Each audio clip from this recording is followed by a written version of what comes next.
राहुल गांधी ने आज लोकसभा में अदानी समूह और प्रधानमंत्री मोदी के संबंधों को लेकर खूब बोला है। हम इस रिपोर्ट में उनके भाषण का वीडियो नहीं लगा रहे हैं क्योंकि इसका प्रसारण संसद टीवी से हुआ है। हमारी नज़र में यह साफ नहीं है कि हम जैसे यूट्यूबर इसका इस्तेमाल कर सकते हैं या नहीं। कहीं संसद टीवी ने कॉपीराइट को लेकर नोटिस भेज दिया तब क्या करेंगे? यूट्यूब में कॉपीराइट के नियम बहुत सख्त होते हैं। इस सीमा के बाद भी आपको हमारी रिपोर्ट निराश नहीं करेगी। नमस्कार, मैं रवीश कुमार। क्या आप जानते हैं कि श्रीलंका में पवन ऊर्जा के एक प्रोजेक्ट के लिए भारत के प्रधानमंत्री ने कथित तौर पर श्रीलंका के राष्ट्रपति पर दबाव डाला था? लोकसभा में राहुल गांधी ने आज इस तथ्य को जनता के सामने रख दिया। राहुल गांधी ने कहा कि श्रीलंका की संसद की समिति के सामने वहां के इलेक्ट्रिसिटी बोर्ड के चेयरमैन ने बताया है कि राष्ट्रपति गोताबाया राजपक्षा ने उनसे कहा है कि भारत के प्रधानमंत्री की तरफ से संदेश आया है कि ये 500 मेगावाट के पवन ऊर्जा प्रोजेक्ट अदानी जी को देना है। राहुल गांधी ने यह उदाहरण देते हुए कहा कि यह भारत की विदेश नीति नहीं है, बल्कि अदानी जी के बिजनेस को बढ़ाने की विदेश नीति है। जिस तरह से गोदी मीडिया और हिंदी के अखबारों में अदानी समूह पर लगे आरोपों के डिटेल को गायब किया जा रहा है, वे आरोप क्या हैं, इससे जानने के लिए आप संसद टीवी पर जाकर पूरा भाषण देख सकते हैं। राहुल गांधी ने अदानी का जिक्र करते हुए कहा कि उनका जिस बिजनेस में दखल है उन सभी का संबंध रणनीतिक क्षेत्र से है, देश की सुरक्षा से जुड़ा है। तो सरकार ने जानने का प्रयास क्यों नहीं किया? सरकार क्यों नहीं जानना चाहती है कि अदानी की कंपनी में मॉरिशस की किस कंपनी का निवेश है और यह पैसा किसका है? राहुल गांधी कहते हैं अदानी जी रणनीतिक क्षेत्र में निवेश करते हैं। शेल कंपनी है जिनके बारे में हिंदुस्तान की सरकार ने कोई सवाल ही नहीं उठाया। कौन लोग हैं, किसकी कंपनी है, कितना पैसा आ रहा है, किसका पैसा आ रहा है, हिंदुस्तान की सुरक्षा का मामला है। आपको मालूम ही नहीं। यह सरकार की जिम्मेदारी है पता लगाना ये किसकी शेल कंपनी है और किसका पैसा अंदर आ रहा है। हिंडनबर्ग की रिपोर्ट में यही आरोप लगाया गया है। वॉल स्ट्रीट जर्नल ने भी विस्तार से इसके बारे में छापा है कि मॉरिशस की कंपनी का अदानी के समूह में पैसा लगा है, मगर पता नहीं कि वह पैसा किसका है। राहुल का सवाल जायज है कि जिस समूह का संबंध देश की सुरक्षा से जुड़े सेक्टरों से हो, उसमें कौन पैसा लगा रहा है, सरकार ने यह जानने का प्रयास क्यों नहीं किया? राहुल गांधी ने श्रीलंका के बिजली बोर्ड के चेयरमैन से संबंधित एक आरोप का जिक्र किया। उसके बारे में एक और अपडेट है जिसका जिक्र राहुल ने नहीं किया। श्रीलंका के बिजली बोर्ड के चेयरमैन की खबर पिछले साल जून की है। इससे जुड़ा तथ्य यह भी है कि तब के राष्ट्रपति राजपक्षे ने इससे इनकार कर दिया था और बाद में बिजली बोर्ड के चेयरमैन ने कहा कि वे भावावेश में आकर झूठ बोल गए। इतना बड़ा झूठ कोई भावावेश में बोल गया या सब कुछ मैनेज हो गया? इतिहास के गर्भ में यह सवाल छिपा रहेगा। राहुल गांधी ने अपने भाषण में प्रधानमंत्री मोदी से कुछ सवाल किए हैं। कहा है कि अदानी के साथ वे कितनी बार विदेश गए एक साथ, कितनी बार विदेश यात्रा में अदानी बाद में शामिल हुए, कितनी बार विदेश यात्रा से लौटने के बाद उन देशों में अदानी गए और कितनी बार प्रधानमंत्री की यात्रा के बाद अदानी को उन देशों में कॉन्ट्रैक्ट मिला है। निश्चित रूप से इन सवालों पर प्रधानमंत्री को भी जवाब देने का मौका मिलेगा जब वे राष्ट्रपति के अभिभाषण पर अपना पक्ष रख रहे होंगे। राहुल गांधी ने इन तस्वीरों को जब लोकसभा में दिखाया तब काफी हंगामा मच गया। बीजेपी के सांसदों ने कार्यवाही से निकालने की मांग कर दी। आप देख सकते हैं कि प्रधानमंत्री मोदी जिस जहाज में सवार हो रहे हैं उस पर अदानी लिखा है, एक और जहाज के भीतर अदानी के साथ बैठे नजर आ रहे हैं। राहुल गांधी ने पूछा है कि अदानी समूह ने इलेक्टोरल बॉन्ड के जरिए बीजेपी को कितना चंदा दिया है। यही सवाल हमने अदानी से पूछा था अपने एक वीडियो में कि वे बता दें कि उन्होंने इलेक्टोरल बॉन्ड के जरिए बीजेपी और कांग्रेस को या किसी अन्य दल को कितना चंदा दिया है। ना खाऊंगा ना खाने दूंगा, इसका नारा देने वाले प्रधानमंत्री मोदी अभी तक चुप हैं। 24 जनवरी को हिंडनबर्ग की रिपोर्ट आ गई, लेकिन ना खाऊंगा ना खाने दूंगा का नारा देने वाले कॉरपोरेट के इतिहास के सबसे बड़े फ्रॉड की खबर पर एक बयान तक नहीं देते हैं। कम से कम यही बयान आ जाता, खा लिया तो खा लिया। हम बात प्रधानमंत्री मोदी की कर रहे हैं। पूर्वी लद्दाख में चीन के साथ झड़प होती है, चीन का नाम तक नहीं लेते हैं। अदानी समूह में मॉरिशस से सेल कंपनियां बनाकर पैसा लगाने के आरोप लगे हैं, प्रधानमंत्री बयान तक नहीं देते हैं। ऐसे मौके पर प्रधानमंत्री का बयान आना चाहिए था। 8 साल से एक भी खुली और विस्तृत प्रेस कॉन्फ्रेंस उन्होंने नहीं की है। इसे याद दिलाने से यही फायदा है कि आप समझ जाएं कि ऐसे मामलों में प्रधानमंत्री बयान नहीं देते हैं। क्यों नहीं देते हैं, इसका विश्लेषण आप कीजिए। लेकिन राहुल गांधी ने आज कोयला, एयरपोर्ट और रक्षा सेक्टर में अदानी समूह के प्रवेश को लेकर कई गंभीर सवाल उठाए हैं। राहुल ने कहा कि अदानी जी का नेटवर्थ 2014 से 22 के बीच 8 बिलियन डॉलर से 140 बिलियन डॉलर कैसे हो गया। 2014 में दुनिया के सबसे अमीर लोगों की एक लिस्ट आती है। इस लिस्ट में 2014 में 690 नंबर पर थे, बिल्कुल पीछे थे। पता नहीं क्या जादू हुआ, दूसरे नंबर पर पहुंच गए। बहुत सारे लोगों ने मुझसे पूछा, राहुल जी बताइए, हिमाचल में सेब की बात होती है, अदानी जी। कश्मीर में सेब की बात होती है, अदानी जी। पोर्ट की बात होती है, अदानी जी। एयरपोर्ट की बात होती है, अदानी जी। अच्छा, हम जिस सड़क पर चल रहे हैं, मैंने पूछा ये किसने बनाई, अदानी जी। तो लोगों ने पूछा कि ये जो अदानी जी हैं, इनकी सफलता कैसे हुई, ये इतने बिजनेस में कैसे घुस गए। सबसे जरूरी सवाल कि इनका हिंदुस्तान के प्रधानमंत्री के साथ क्या रिश्ता है, कैसा रिश्ता है। राहुल गांधी का पूरा भाषण आप संसद टीवी पर जाकर सुन सकते हैं। जब राहुल गांधी ने कहा कि अदानी को एयरपोर्ट देने के लिए नियम बदले गए, क्योंकि पहले नियम यह था कि जिसका अनुभव नहीं है उसे एयरपोर्ट के विकास का काम नहीं दिया जा सकता।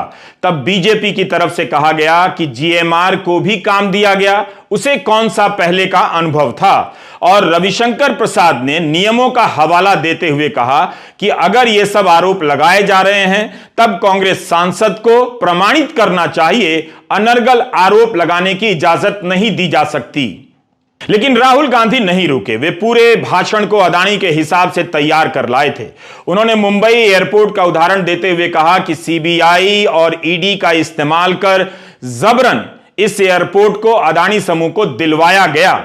एक समय बीजेपी की तरफ से आपत्ति जताई गई कि इन बातों का आज की चर्चा से कोई संबंध नहीं। तब कांग्रेस सांसद ने कहा कि सरकार कहती थी कि चर्चा से नहीं डरती है, किसी भी विषय पर चर्चा हो सकती है, तो अब चर्चा से क्यों डर रही है। इस तरह के नोक झोंक के साथ राहुल गांधी का भाषण चलता रहा और पूरा भी हुआ। निश्चित रूप से यह विपक्ष की रणनीति का हिस्सा रहा होगा कि सदन की कार्यवाही में हिस्सा लेते हैं और इस सवाल पर सरकार को घेरते हैं। आज 15 विपक्षी दलों की बैठक में तय हुआ कि अदानी मामले में लग रहे आरोपों की जांच संयुक्त संसदीय समिति से हो, इसकी मांग जारी रहेगी। कांग्रेस नेता जयराम रमेश ने कहा कि सरकार ने गतिरोध तोड़ने का कोई प्रयास नहीं किया। विपक्ष चाहता है कि संसद चले, लेकिन मोदी सरकार डरी हुई है और हमारी लड़ाई भी जारी रहेगी। सोमवार को कांग्रेस पार्टी ने देश भर में भारतीय जीवन बीमा निगम, भारतीय स्टेट बैंक के दफ्तरों के बाहर धरना प्रदर्शन किया ताकि जनता का ध्यान फ्रॉड के आरोपों और सरकार की चुप्पी की तरफ जाए। उम्मीद है इसकी रिपोर्टिंग हर जगह विस्तार से हुई होगी। तब भी यह उम्मीद करनी होगी कि अदानी समूह पर क्या आरोप लगे हैं, इसकी भी रिपोर्टिंग हुई होगी। मेरी इस बात पर आप हंस रहे होंगे, मुझे मालूम है। अभी तक सरकार की तरफ से जो भी जवाब आ रहे हैं उसका सार यही है कि जांच एजेंसियां स्वतंत्र और काबिल हैं, अपना काम कर रही हैं। अदानी का मामला आया तो जांच एजेंसियां स्वतंत्र हो गई, अपने आप काम करने लग गई हैं।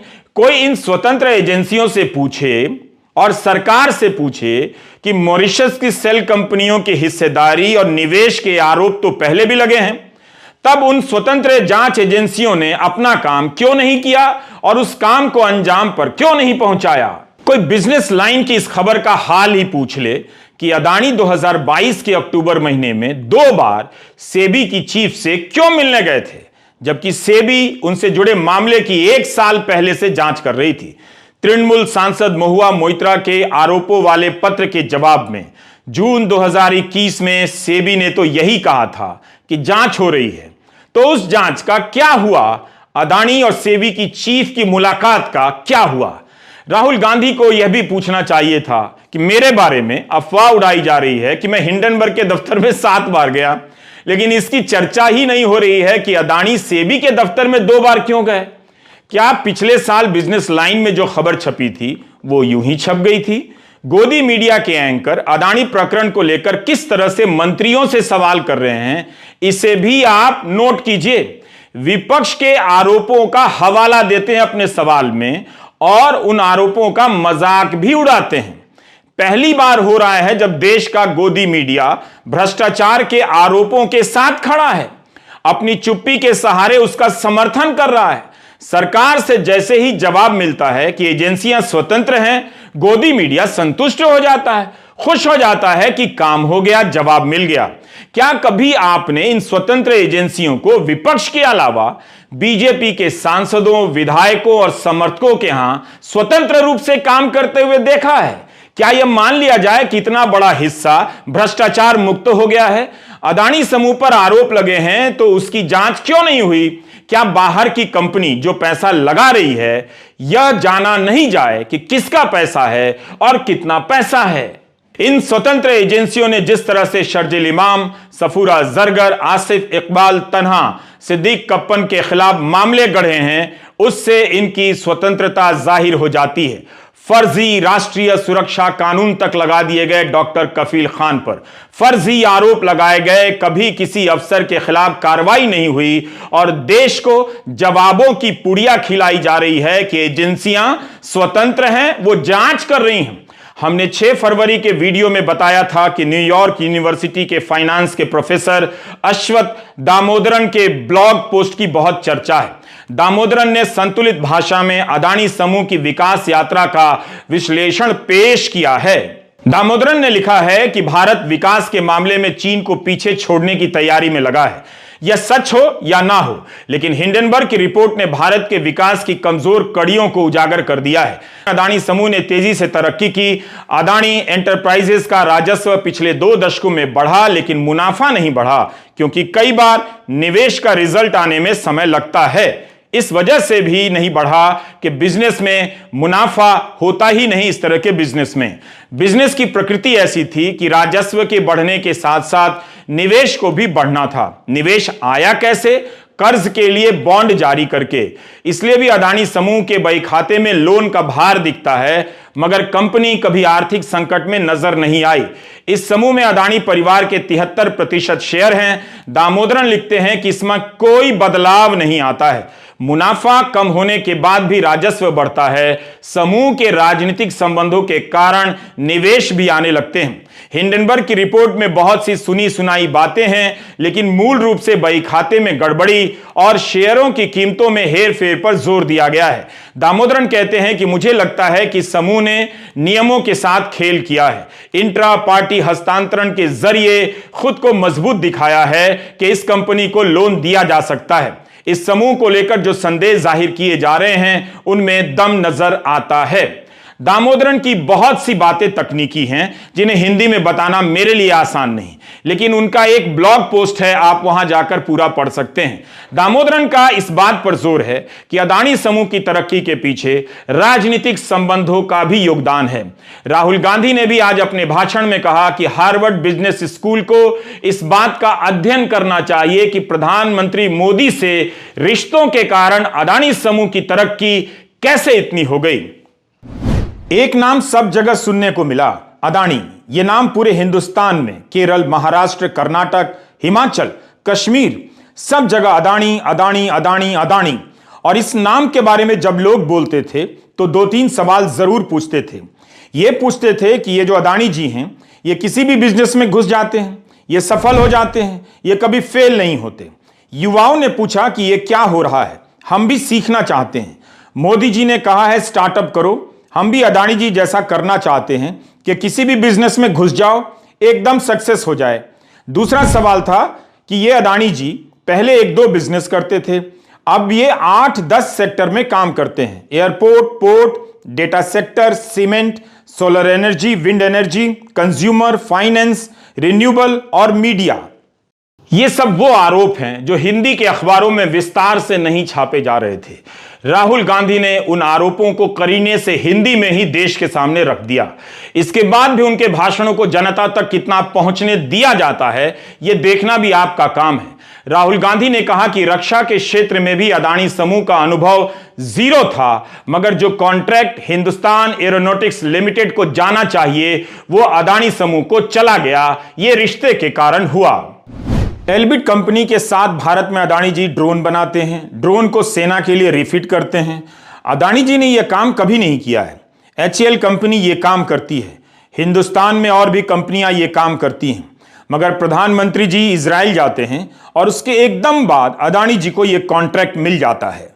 अब देखना यह है कि प्रधानमंत्री मोदी राहुल गांधी के आरोपों का जवाब किस तरह से देते हैं।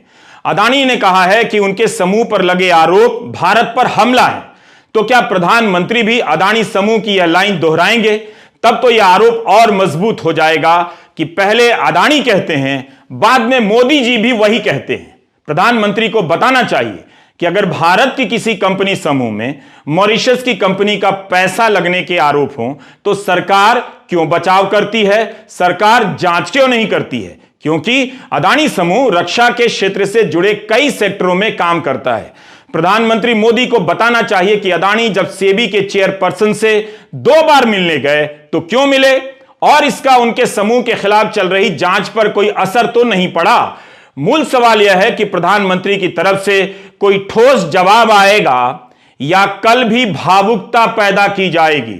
जिस तरह किसान आंदोलन के समय बोलते हुए उन्होंने आंदोलन जीवी बोलकर भावुकता पैदा करने की कोशिश की थी। देश को प्रधानमंत्री के जवाब का इंतजार रहेगा। जवाब होगा या जवाब के नाम पर भावुकता होगी, खुद को पीड़ित बताकर सवालों को भटका देंगे या सीधे सीधे जवाब देंगे। यह काम भाषण लिखने वालों के बस का नहीं है, प्रधानमंत्री के बस का हो सकता है अगर वे जवाब देने की कोशिश करेंगे तब। नमस्कार, मैं रविश कुमार।